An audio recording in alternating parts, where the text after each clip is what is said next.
اور جب ہم نے بنی اسرائیل سے عہد لیا کہ اللہ کے سوا کسی کی عبادت نہ کرنا، اور ماں باپ اور رشتہ داروں اور یتیموں اور محتاجوں کے ساتھ بھلائی کرتے رہنا، اور لوگوں سے اچھی باتیں کہنا، اور نماز پڑھتے اور زکوٰۃ دیتے رہنا، تو چند آدمیوں کے سوا تم سب اس عہد سے منہ پھیر کر پلٹ گئے۔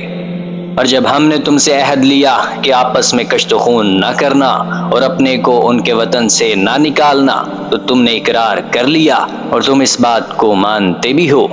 پھر تم وہی ہو کہ اپنوں کو قتل بھی کر دیتے ہو، اور اپنے میں سے بعض لوگوں پر گناہ اور ظلم سے چڑھائی کر کے انہیں وطن سے نکال بھی دیتے ہو، اور اگر وہ تمہارے پاس قید ہو کر آئیں تو بدلہ دے کر ان کو چھڑا بھی لیتے ہو، حالانکہ ان کا نکال دینا ہی تم کو حرام تھا۔ یہ کیا بات ہے کہ تم کتاب اللہ کے بعض احکام کو تو مانتے ہو اور بعض سے انکار کیے دیتے ہو؟ تو جو تم میں سے ایسی حرکت کریں ان کی سزا اس کے سوا اور کیا ہو سکتی ہے کہ دنیا کی زندگی میں تو رسوائی ہو اور قیامت کے دن سخت سے سخت عذاب میں ڈال دیے جائیں، اور جو کام تم کرتے ہو اللہ ان سے غافل نہیں۔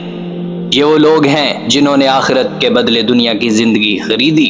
سو نہ تو ان سے عذاب ہی ہلکا کیا جائے گا اور نہ ان کو اور طرح مدد ملے گی۔